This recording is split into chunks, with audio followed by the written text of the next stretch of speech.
Salut. Et bon, t'as réussi à passer au travers du portail? C'est Achille sur Achille Pictures.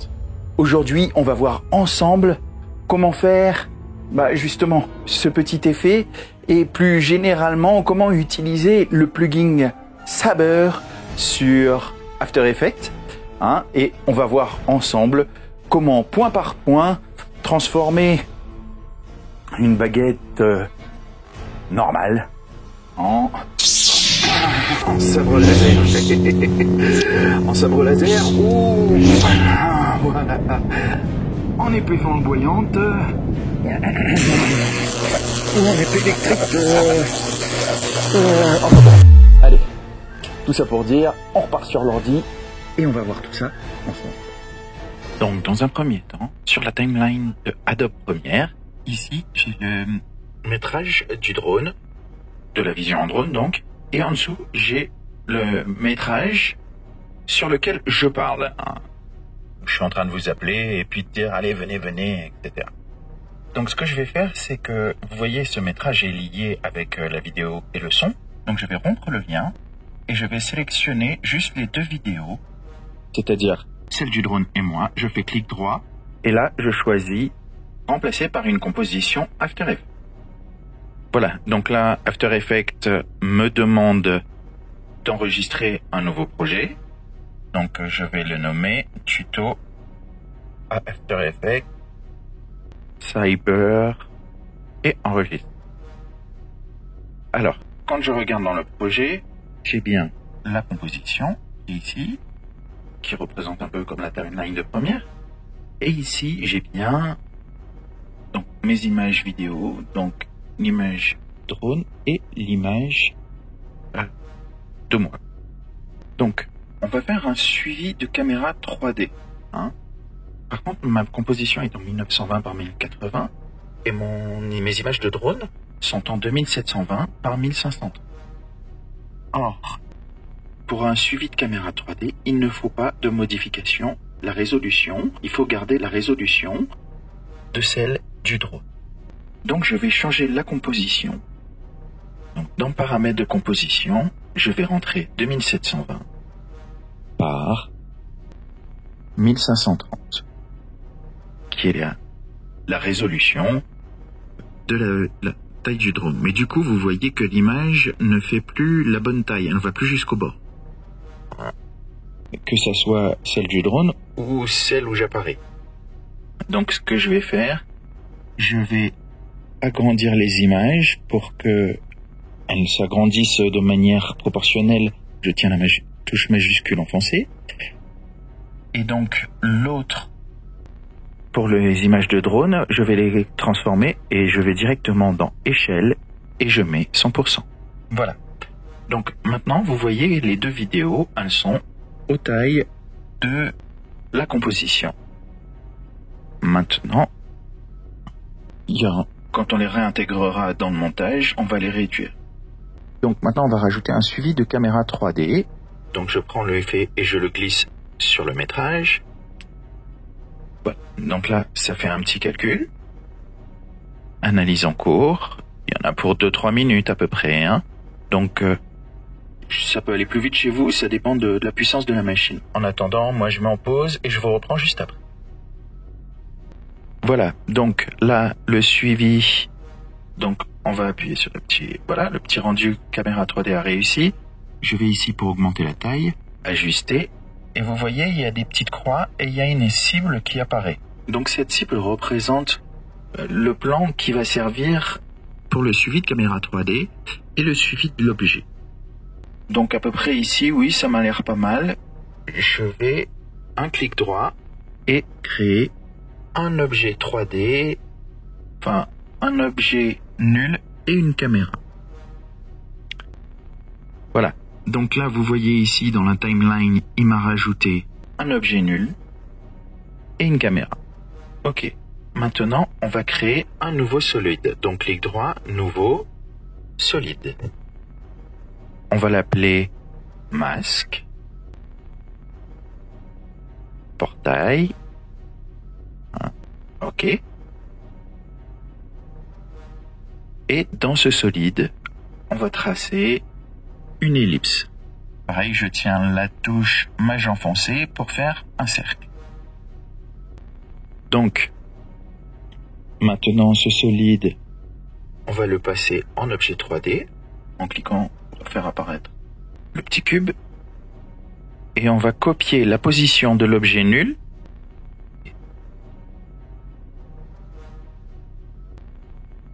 pour la porter sur le masque. Donc pour faire apparaître la position, on appuie sur P.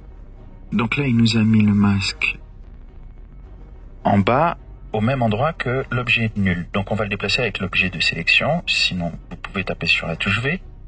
Et on va donc le déplacer un petit peu plus haut. Voilà. Et un peu plus à gauche, puisque c'est à peu près par là que le centre de la caméra va passer. Voilà.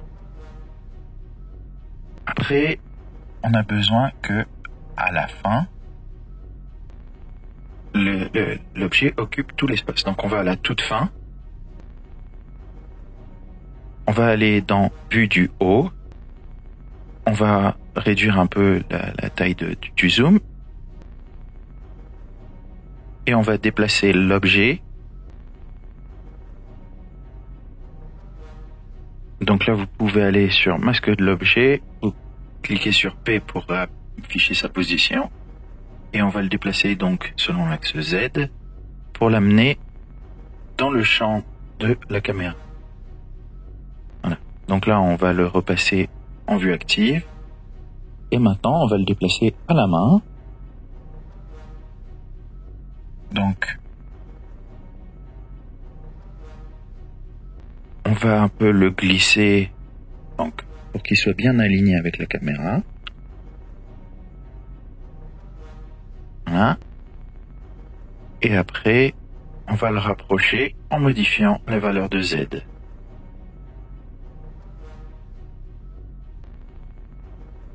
Le but, c'est qu'il prenne absolument tout l'espace sur la caméra. Donc on le rapproche. Pas trop le grossir, on voit son cercle à l'extérieur, mais voilà. Donc maintenant, on a un objet qui se déplace dans l'image, il flotte dans les airs. Et cet objet, on va le placer juste au-dessus du métrage. Et on va lui appliquer, donc un mode alpha inversé. Donc là, vous voyez ici qu'il y a un trou. Alors, on veut un trou, mais on voudrait la scène qu'il y a derrière. Donc on va pas passer en caméra active, mais on va reprendre vue de haut comme tout à l'heure. On va se remettre en 1.3. Et on va sélectionner notre vue arrière que l'on va déplacer devant la caméra. Voilà. On repasse en caméra active pour bien voir les bords et on place la fenêtre de manière à ce qu'elle soit pile poil sur les bords. Et maintenant la fenêtre a la bonne taille. Donc maintenant on va s'occuper de faire l'effet sabeur pour faire un joli portail. Et on va donc dupliquer notre solide et on le place tout en haut. On l'affiche et on va chercher l'effet sabeur, S-A-B-E, que l'on glisse sur le solide. Dans les options de l'effet saber, on va sélectionner costume et score, layer mask, puisque c'est un masque, et dans render setting, on va choisir au lieu de black, transparent. L'inconvénient, c'est que ici, on se retrouve avec un trou. L'image commence ici, l'image d'en dessous. Donc on va aller chercher le masque portail et on va le ramener juste au-dessus de la scène en dessous. Voilà. Comme ça, il n'y a pas de trou. Mais comme on veut le voir, il y a déjà le halo qui s'est mis en place. Et lui, on va aller le régler. dans les paramètres d'effet de sabre. Alors, Arc Reactor, c'est cet effet bleu. Il y a tout un tas de présélections que je vous laisse le loisir de voir et qu'on verra un petit peu plus loin. Là, on va choisir la taille de début qu'on va mettre à 0%.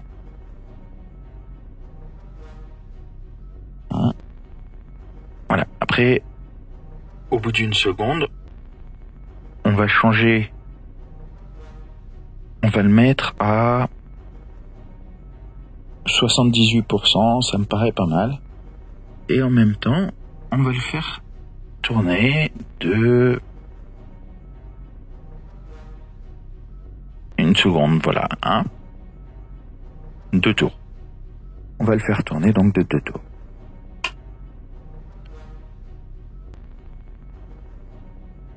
Et au bout d'une seconde encore, on le fait tourner de plus 90 degrés. Donc ça va faire une rotation lente. Et on va faire une rotation qui va s'accélérer. Donc au bout de 2 secondes, il a fait 3 tours complets.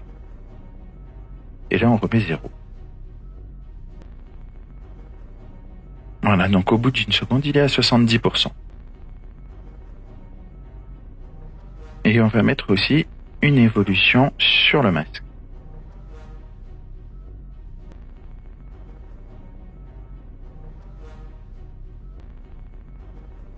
C'est-à-dire que à 0, il est à 0. Et à 1 seconde, il a fait 1 tour. Et là, on voit qu'il arrive ici. Pour commencer, là, il faut qu'il soit complet. 5 secondes, donc il va avoir fait 10 tours de plus. Comme ça, il tourne de plus en plus rapidement.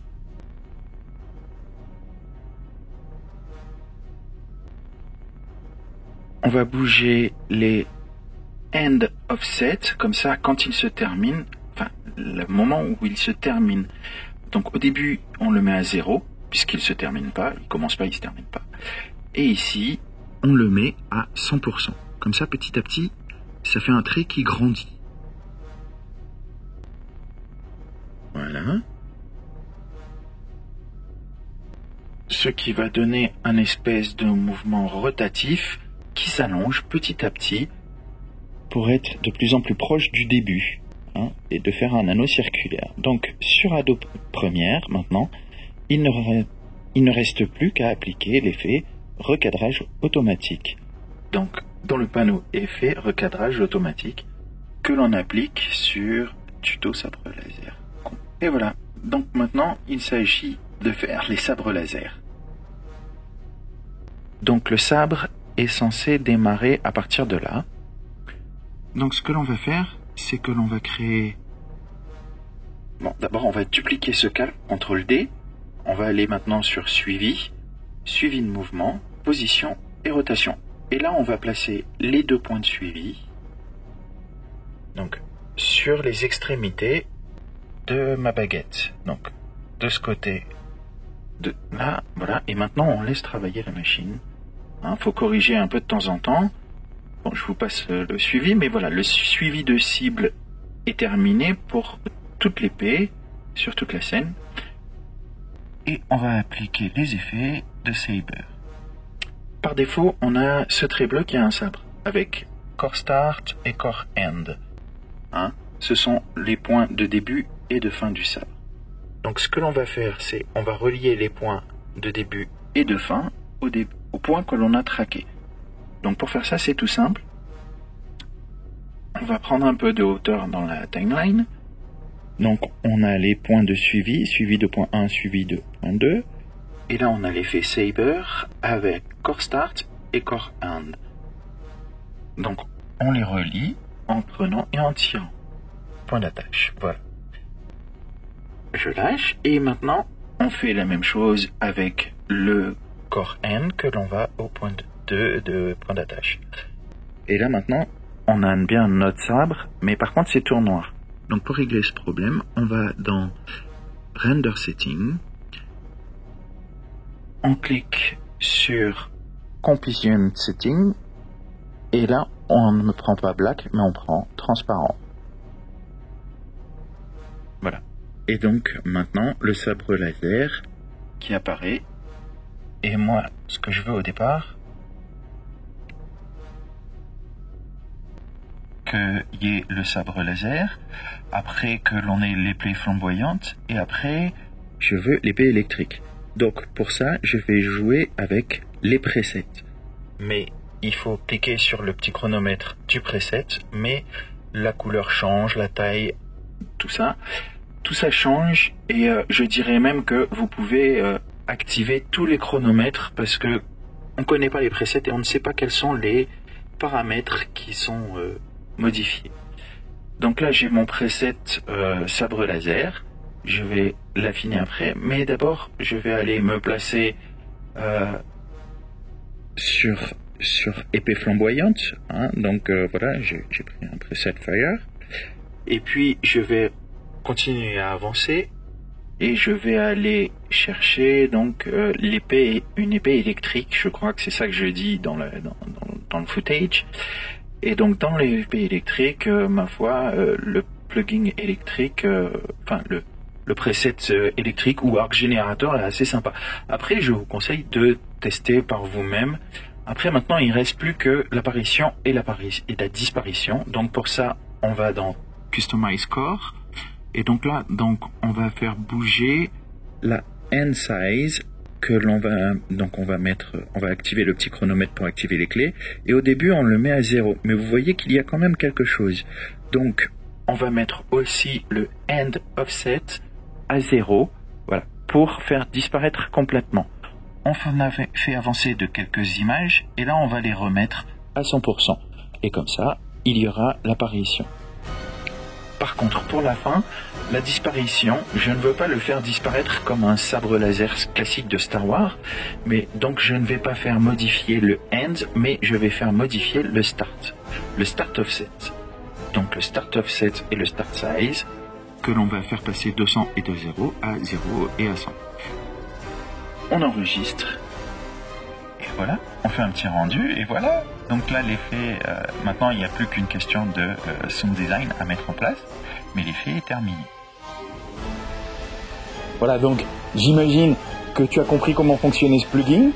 Moi, j'espère. Maintenant, si tu as aimé ce tuto, active le petit bouton avec le pouce bleu, active le bouton s'abonner et active la petite cloche.